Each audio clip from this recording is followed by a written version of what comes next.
unite on it with a powerful perspective on literacy, integration, and the essential role of the humanities in shaping our future. Now, let's turn our attention to the technology shaping that future. Our next speaker is a recent UConn graduate who designed his own major focused on human technology, exploring how people interact with digital systems and how those systems shape our behavior. His work examines economy, social media, and the ethical challenges of modern innovation. Today, he will challenge us to rethink the direction of technology and ask whether we're building what we truly need. Please welcome Nathan Miller.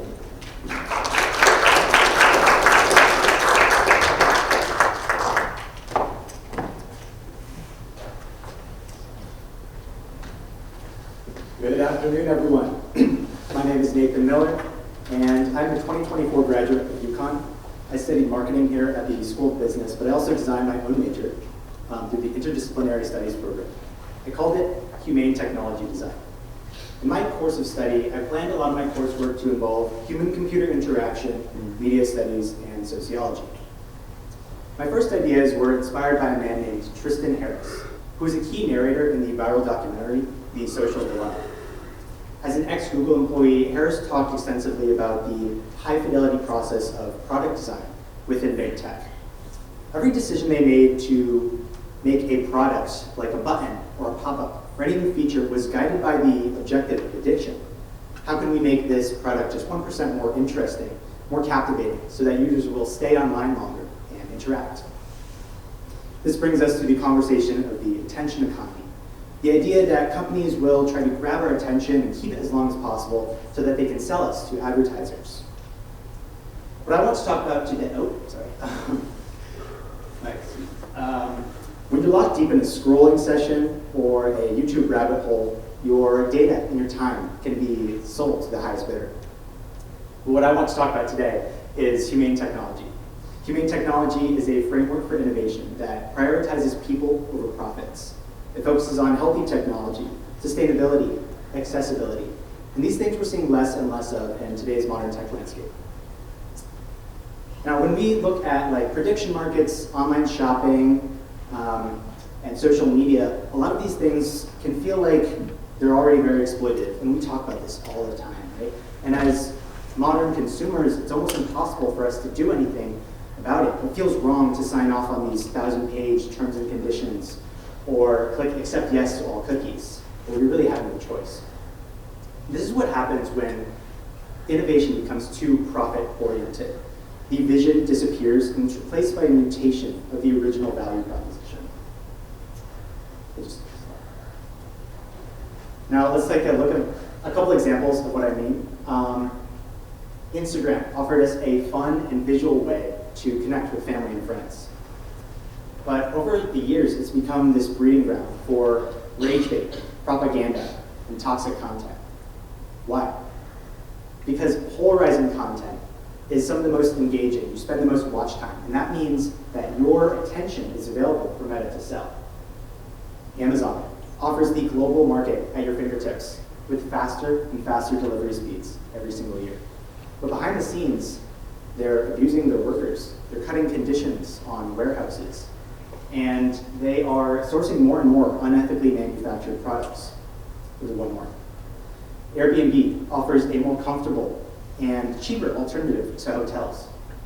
But they've also created this big problem when wealthy classes start buying up property just to turn into short-term rentals. It exacerbates the housing affordability crisis for those who are already struggling. The design of modern tech products is not necessarily to give society a better experience. It's to give you as an individual a dopamine spike. Oftentimes, we see this done by taking a small piece of friction that you experience in your life and displacing it on somebody else far away. And when they're out of sight and out of mind, you begin to get comfortable with this quality of life you start to live. That comfort allows you to continue to subscribe. But that friction that you're supposed to be experiencing is actually really important. It forces you to go out into the world and order your own food and talk to your cashier when you check out. When you go out into the world and have these real interactions with people, you experience humanity. You don't get that from behind the phone. Now, VCs like this idea of friction because it's human weakness. And by VCs, I mean venture capitalists.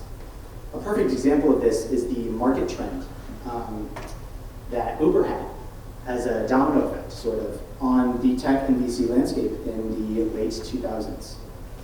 From this boom of Uber, a massively successful platform, we have this on-demand, smartphone-based business model. It inspired a bunch of venture capitalists to fund other companies that offered concierge services. It was kind of like a virality within the economy. We got Rover, which is on-demand dog walking. We got our beloved Uber Eats, Grubhub, DoorDash trio. We got on-demand therapy with BetterHelp. We even got on-demand home services with TaskRabbit.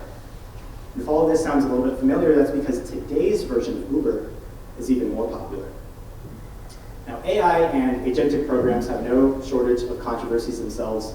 There's the water usage, there's the disruption to education, and even toxic sycophancy. What I want to talk about today is how AI's growth into the mainstream is a perfect illustration of why human technology is so important. I want to skip all the boring talk about the history of neural networks and get to the good part, which is consumer tech. In 2022, OpenAI launched ChatGPT, which we know and love today, or sort of love. At the time, the company was actually a nonprofit. But in 2025, they restructured to have their for-profit arm be sort of the dominant subsidiary over the company. And just a few weeks ago, ChatGPT announced that they'd be rolling out ads into their platform. That's quite a 180 that we saw. In the summer of 2025, Mark Zuckerberg, as many of you might have heard, began recruiting top AI engineers with these NBA level contracts. We saw $100 million bonuses, $300 million 4-year contracts, and he even bought a company for $15 billion. What did he do with all of this? A few months later, Meta releases Vibes, which is a TikTok dupe that you've never heard of because all of the content was AI generated. It was a massive flop. Taking a look at the investment space, AI startups in 2025 accounted for over half of all venture capital raises.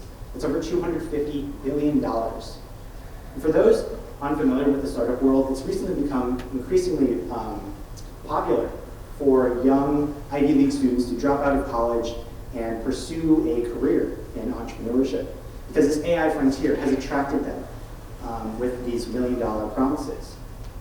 And with all this money floating around everywhere, it's kind of crazy how bad Siri still remains. People are aware of this disconnect though, right? Because you have your phones, and these billions of dollars are supposed to be being poured into these apps, but we're not getting a lot out of it. Maybe we can write an email a little bit faster, but your storage still gets full. You can't send photos to your friends because of it, or your battery dies, stuff like that. And that's because the friction that AI targets is much less consumer and a lot more enterprise. Things like infrastructure and research and insights, all these white-collar tech jobs that humans normally do, AI can do it faster and for cheaper. And for a lot of companies, that just means better. What we get from this massively funded infrastructure are these spoils, where we have AI dating apps. We have deepfake generators and whatever Grok is doing. People have there's this cultural sentiment, right, that's growing, that people are unsatisfied with the products that are being made. And so memes come online. In contemporary discourse, we see echoes of this sentiment as sayings such as this: flying cars, they say. It's an expression of the publicly experienced dissonance between where technology is taking us and where we want to be. VCs are betting on this future, on this technology that we might not necessarily want, but it's going to make them a lot of money. And it's both this laughable tone deafness to public needs and interests, while also being a genuine frustration when it comes to all these resources being put towards stuff that people deem useless, or at least low priority. We don't always want more AI. We want universal healthcare. We want affordable housing solutions. We want basic freedoms. And so my central thesis is this: build more towards health, accessibility, and sustainability for a more successful model of innovation. Build more for the people people around you and the planet that we share. First, we do this by developing a strong vision. What do we want our future in our society to look like?